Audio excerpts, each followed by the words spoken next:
ಅಖಿಲ ಭಾರತ ಕಾಂಗ್ರೆಸ್ ಪಕ್ಷದ ಪ್ರಧಾನ ಕಾರ್ಯದರ್ಶಿಗಳು,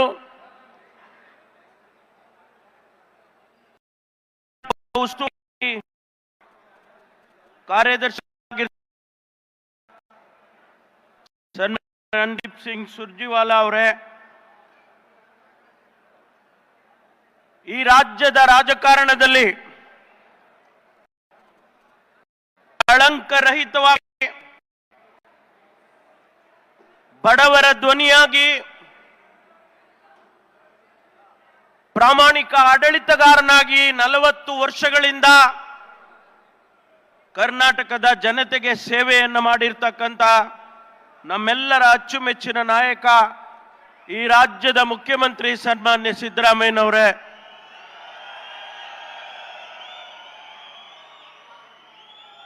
ಎರಡು 2023ರಲ್ಲಿ ಸಿದ್ದರಾಮಯ್ಯನವರ ಜೊತೆಗೂಡಿ ರಾಜ್ಯದಲ್ಲಿ ಕಾಂಗ್ರೆಸ್ ಪಕ್ಷವನ್ನು ಅಧಿಕಾರಕ್ಕೆ ತರುವಲ್ಲೇ ತನ್ನೆಲ್ಲ ಸರ್ವಸ್ವವನ್ನು ತ್ಯಾಗ ಮಾಡಿ ಪಕ್ಷವನ್ನ ತಂದುಕೊಟ್ಟಂತ ನಮ್ಮೆಲ್ಲರ ಅಚ್ಚುಮೆಚ್ಚಿನ ಪ್ರದೇಶ ಕಾಂಗ್ರೆಸ್ ಸಮಿತಿಯ ಅಧ್ಯಕ್ಷರಾದ DK ಶಿವಕುಮಾರ್ ಅವರೇ, ವೇದಿಕೆ ಮೇಲೆ ಉಪಸ್ಥಿತರಿರ್ತಕ್ಕಂಥ ಎಲ್ಲ ಸಚಿವ ಸ್ನೇಹಿತರೆ, ಸಂಸದರೇ, ಶಾಸಕರೇ, ಪಕ್ಷದ ಎಲ್ಲ ಮುಖಂಡರುಗಳೇ, ಎಲ್ಲ ಘಟಕದ ಅಧ್ಯಕ್ಷರುಗಳೇ, ಸಹಸ್ರ ಸಂಖ್ಯೆಯಲ್ಲಿ ಈ ಕಾರ್ಯಕ್ರಮಕ್ಕೆ ಆಗಮಿಸಿರ್ತಕ್ಕಂಥ ಎಲ್ಲ ಸಹೋದರ ಸಹೋದರಿಯರೇ, ಮಾಧ್ಯಮ ಸ್ನೇಹಿತರೆ, ಪ್ರಪ್ರಥಮವಾಗಿ ಈ ದೇಶಕ್ಕೆ ಸ್ವತಂತ್ರ ತಂದುಕೊಡೋದಕ್ಕೆ ಗಾಂಧೀಜಿಯಾಗಿ ಅನೇಕ ಜನ ತಮ್ಮ ಸರ್ವಸ್ವವನ್ನು ತ್ಯಾಗ ಮಾಡಿ ತಮ್ಮನ್ನ ಅರ್ಪಣೆ ಮಾಡಿಕೊಂಡು ಆಗಸ್ಟ್ 9ರಲ್ಲಿ ಕ್ವಿಟ್ ಇಂಡಿಯಾ ಅಂತ ಹೇಳಿ ಗಾಂಧೀಜಿಯವರ ಕರೆಗೆ ಹೋಗೊಟ್ಟಂತ ಎಲ್ಲ ದೇಶಭಕ್ತರಿಗೆ ನನ್ನ ನಮನಗಳನ್ನ ಪ್ರಪ್ರಥಮವಾಗಿ ಸಲ್ಲಿಸೋದಕ್ಕೆ ಬಯಸ್ತೇನೆ. ನಾವು ಅನೇಕ ಸಮಾರಂಭಗಳನ್ನ ಇದೇ ಮಹಾರಾಜ ಗ್ರೌಂಡ್ನಲ್ಲಿ ಮಾಡಿದ್ದೇವೆ. ಚುನಾವಣೆಗೆ ಮೊದಲು ಮಾಡಿದ್ದೇವೆ, ಚುನಾವಣೆಯ ನಂತರವೂ ಕೂಡ ಮಾಡಿದ್ದೇವೆ. ಇದೇ ಸಿದ್ದರಾಮಯ್ಯನವರ ಅಧ್ಯಕ್ಷತೆಯಲ್ಲಿ ಮಾಡಿದ್ದೇವೆ. ಆದರೆ ಇವತ್ತಿನ ಈ ಸಮಾರಂಭ ಬಹುಜನರಿಗೆ ಆಶ್ಚರ್ಯವನ್ನು ತಂದುಕೊಡ್ತಕ್ಕಂಥ ಸಮಾರಂಭ. ಈ ಸಮಾರಂಭ ಪ್ರಶ್ನೆಗಳನ್ನು ಕೇಳುವಂತ ಸಮಾರಂಭ. ಯಾರು ರಾಜ್ಯದ ಅಪರಾಧ ಮಾಡಿದ್ದಾರೆ, ಯಾರು ಸರ್ಕಾರವನ್ನ ಉರುಳಿಸ್ತೇವೆ ಅಂತ ಹೇಳಿ ಮಾತನಾಡಿದ್ದಾರೆ, ಅವರ ಪಾದಯಾತ್ರೆ ಮುಗಿಯೋದ್ರೊಳಗೆ ಹೇಳಿ ಮಾತನಾಡಿದ್ದಾರೆ. ಅವರಿಗೆ ನಾವು ಕೆಲವು ಪ್ರಶ್ನೆಗಳನ್ನ ಕೇಳುವಂತ ಸಮಾರಂಭ. ಬಹುಶಃ ಕರ್ನಾಟಕದ ರಾಜಕೀಯದ ಇತಿಹಾಸದಲ್ಲಿ ಇಂತಹ ಸಮಾರಂಭ, ಪ್ರಶ್ನೆಗಳನ್ನ ವಿರೋಧ ಪಕ್ಷದವರಿಗೆ ಕೇಳುವಂತ ಸಮಾರಂಭ ಯಾವತ್ತೂ ಆಗಿರ್ಲಿಕ್ಕೆ ಸಾಧ್ಯ ಇಲ್ಲ. ಸ್ನೇಹಿತರೆ, ನಾವು ಅವರಿಗೆ ಪಾದಯಾತ್ರೆ ಮಾಡಬೇಡಿ ಅಂತ ಹೇಳಲಿಲ್ಲ, ಪ್ರತಿಭಟನೆ ಮಾಡಬೇಡಿ ಅಂತ ಹೇಳೋದಿಲ್ಲ, ಅದು ನಿಮ್ಮ ಹಕ್ಕು. ಆದರೆ ಯಾವುದಕ್ಕೆ ಪ್ರತಿಭಟನೆ ಮಾಡ್ತೀರಿ, ಯಾವುದಕ್ಕೆ ಪಾದಯಾತ್ರೆ ಮಾಡ್ತೀರಿ? ಜನರಿಗೋಸ್ಕರ ಪಾದಯಾತ್ರೆ ಮಾಡಿದ್ದೇವೆ. ನಾವು ಈ ರಾಜ್ಯದ ಸಂಪತ್ತನ್ನು ಉಳಿಸೋದಕ್ಕೆ ಪಾದಯಾತ್ರೆ ಮಾಡಿದ್ದೇವೆ. ಬೆಂಗಳೂರಿನಿಂದ ಬಳ್ಳಾರಿಗೆ ಪಾದಯಾತ್ರೆ ಮಾಡಿದ್ದೇವೆ, ಹೊಸಪೇಟೆಯಿಂದ ಕೂಡಲ ಸಂಗಮಕ್ಕೆ ಪಾದಯಾತ್ರೆ ಮಾಡಿದ್ದೇವೆ, ಮಂಗಳೂರಿಂದ ಉಲ್ಲಾಳಕ್ಕೆ ಪಾದಯಾತ್ರೆ ಮಾಡಿದ್ದೇವೆ. ನಮ್ಮ ಪಾದಯಾತ್ರೆಗಳು ಜನರ ಪರವಾಗಿ ಜನರಿಗೋಸ್ಕರ ಮಾಡಿದಂತ ಪಾದಯಾತ್ರೆಗಳು ಅನ್ನೋದನ್ನ ಇವತ್ತು ಜ್ಞಾಪಕ ಮಾಡಿಕೊಳ್ಳೋದಕ್ಕೆ ಬಯಸ್ತೇನೆ. ಆದರೆ ನೀವು ಮಾಡುವಂತ ಪಾದಯಾತ್ರೆ ಯಾವುದೋ ಒಂದು ಕ್ಷುಲ್ಲಕ ಕಾರಣ ಇಟ್ಕೊಂಡು ಈ ರಾಜ್ಯದ ಮುಖ್ಯಮಂತ್ರಿಯ ಮೇಲೆ ಆಪಾದನೆ ಮಾಡಿದ್ದಾರೆ. ನಾನು ಅವರಿಗೆ ಪ್ರಶ್ನೆ ಕೇಳ್ತೇನೆ, ನಿಮ್ಮಲ್ಲಿ ಯಾವ ಪುರಾವೆಗಳಿದ್ದಾವೆ? ಯಾವ ದಾಖಲಾತಿಗಳಿದ್ದಾವೆ? ಮಾನ್ಯ ಮುಖ್ಯಮಂತ್ರಿಗಳು ರುಜು ಇರ್ತಕ್ಕಂಥ ದಾಖಲಾತಿ ಯಾವುದಾದ್ರೂ ಒಂದು ಇದ್ರೆ ತೋರಿಸಿ ನೋಡೋಣ. ಸರ್ಕಾರದಿಂದ ಅಧಿಕಾರದಲ್ಲಿ ದುರುಪಯೋಗ ಮಾಡಿಕೊಂಡು ಯಾವುದಾದ್ರೂ ಡೈರೆಕ್ಷನ್ ಕೊಟ್ಟಿದ್ರೆ ತೋರಿಸಿ ನೋಡೋಣ. ಯಾರು ನೀವು? ನಿಮ್ಮ ಮೇಲೆ ಆಪಾದನೆಗಳು ಇಲ್ವಾ? ಮುಖ್ಯಮಂತ್ರಿಗಳು ಹೇಳಿದಾಗೆ 25ಕ್ಕೂ ಹೆಚ್ಚು ಹಗರಣಗಳ ಆಪಾದನೆಗಳು ನಿಮ್ಮ ತಲೆ ಮೇಲೆ ಕೂತಿದ್ದಾವೆ. ಅದನ್ನ ಮರೆಯೋದು ಬೇಡ ನೀವು. ಇವತ್ತು ನಾನು ಈ ಜಿಲ್ಲೆಯ ಭಾರತೀಯ ಜನತಾ ಪಾರ್ಟಿಯ ಅಧ್ಯಕ್ಷರು ಅಥವಾ ಅವರ ಮುಖ್ಯಸ್ಥರಿಗೆ ಕೇಳೋದಕ್ಕೆ ಬಯಸ್ತೇನೆ. ನೀವೊಂದು ಪ್ರಕಟಣೆ ಮಾಡಿದ್ದೀರಿ, ಜ್ಞಾಪಕ ಇದೆಯಾ ಅಥವಾ ಮರ್ತೋಗಿದ್ಯಾ? ಆ ಪ್ರಕಟಣೆಯಲ್ಲಿ ಏನು ಹೇಳಿದಿರಿ? ಆ ಪ್ರಕಟಣೆಯಲ್ಲಿ ನೀವು ಹೇಳಿದಿರಿ,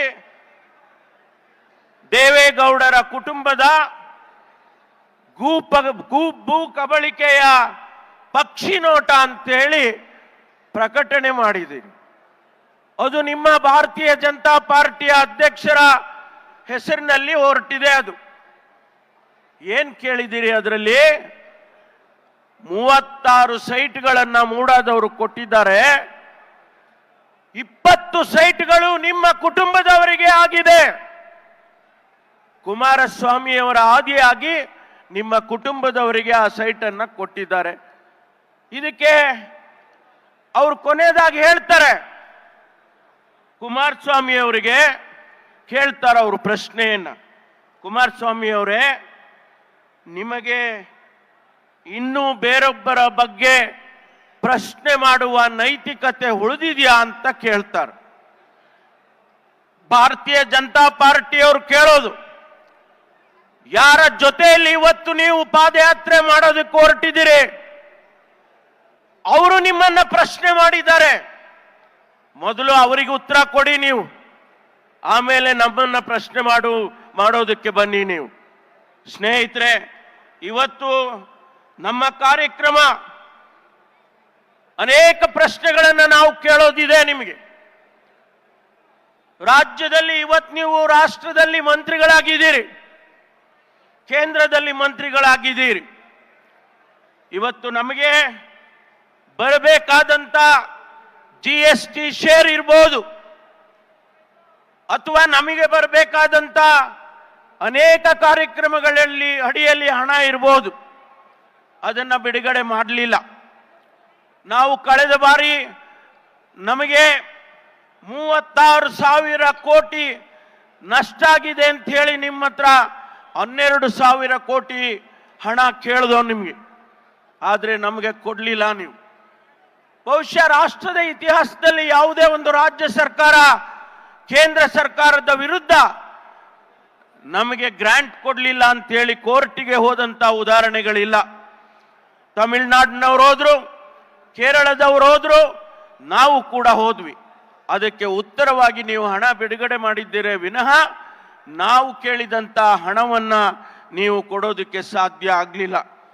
ಇವತ್ತು ಕೂಡ ಪತ್ರಿಕೆಯಲ್ಲಿ ಬಂದಿದೆ, ಭದ್ರಾ ಮೇಲ್ದಂಡೆಗೆ 5,300 ಕೋಟಿ ಕೊಡ್ತೀವಿ ಅಂತ ಹೇಳಿದ್ರಿ. ನಿರ್ಮಲಾ ಸೀತಾರಾಮನ್ ಅವರು, ಕೇಂದ್ರದ ಹಣಕಾಸಿನ ಸಚಿವರು ಹೇಳಿದ್ರು 5,300 ಕೋಟಿ ಭದ್ರಾ ಮೇಲ್ದಂಡೆಗೆ ಕೊಡ್ತೇವೆ, ಅದನ್ನ ರಾಷ್ಟ್ರೀಯ ಯೋಜನೆ ಅಂತ ಮಾಡ್ತೇವೆ ಅಂತ. ಇವತ್ತು ಹೇಳ್ತಾ ಇದ್ದೀರಿ ನಾವು ಭದ್ರಾ ಮೇಲ್ದಂಡೆಗೆ ಹಣ ಕೊಡೋದಿಲ್ಲ ಅಂತೇಳಿ ಇವತ್ತು ಹೇಳ್ತಾ ಇದ್ದೀರಿ. ಅಂದ್ರೆ ಅರ್ಥ, ರಾಜ್ಯ ಸರ್ಕಾರಕ್ಕೆ, ಕರ್ನಾಟಕಕ್ಕೆ ಮಲತಾಯಿ ಧೋರಣೆಯನ್ನ ಮಾಡ್ತಾ ಇದ್ದೀರಿ ಅಂತೇಳಿ ಇಡೀ ವಿಶ್ವಕ್ಕೆ ಇವತ್ತು ಗೊತ್ತಾಗ್ತಾ ಇದೆ. ಸ್ನೇಹಿತರೆ, ನಮ್ಮ ಮಾತನಾಡಿದಂತ ಅನೇಕ ಜನ ಹಗರಣದ ಬಗ್ಗೆ ಮಾತನಾಡಿದ್ದಾರೆ. ನಾನು ಹೆಚ್ಚು ಸಮಯ ಅದಕ್ಕೆ ಕೊಡೋದಕ್ಕೆ ಹೋಗೋದಿಲ್ಲ. ಆದ್ರೆ ಒಂದು ಮಾತನ್ನ ಹೇಳೋದಕ್ಕೆ ಬಯಸ್ತೇನೆ.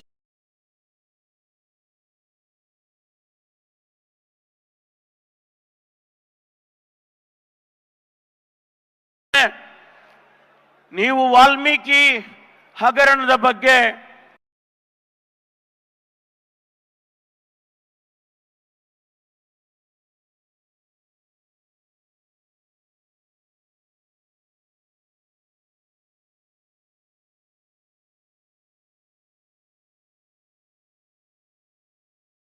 ಹೇಗಾದ್ರೂ ಮಾಡಿ ಮಾನ್ಯ ಶಿವಕುಮಾರ್ ಅವರನ್ನ ತರಬೇಕು, ಹೇಗಾದ್ರೂ ಮಾಡಿ ಮಂತ್ರಿಗಳನ್ನ ತರಬೇಕು ಅಂತ ಹೊರಟಿದ್ದೀರಿ.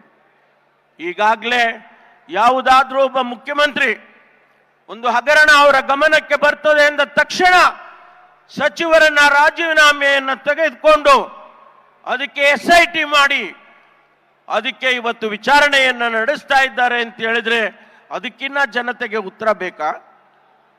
CBI ತಂದಿದ್ದೀರಿ, ED ತಂದಿದ್ದೀರಿ, ಅವರೇನ್ ಮಾಡ್ತಾ ಇದ್ದಾರೆ? ಬರ್ಲಿ, ಸತ್ಯಾಂಶ ಹೊರಗಡೆ ಬರ್ಲಿ.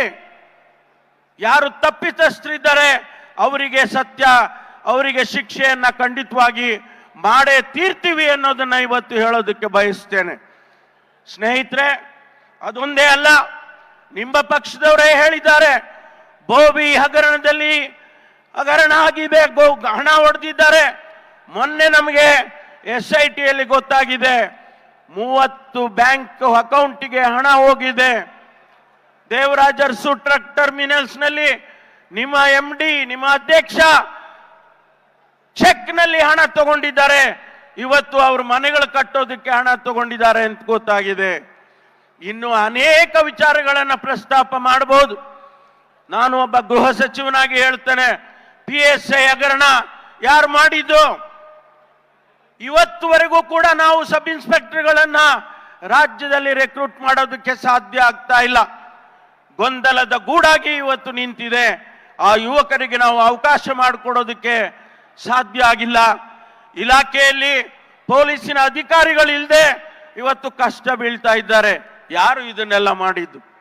ಹಾಗಾಗಿ ಇವತ್ತು ಅನೇಕ ಪ್ರಶ್ನೆಗಳನ್ನ ಇವತ್ತು ನಮ್ಮೆಲ್ಲ ಮಾತನಾಡಿದಂತ ನಾಯಕರುಗಳು ಕೇಳಿದ್ದಾರೆ.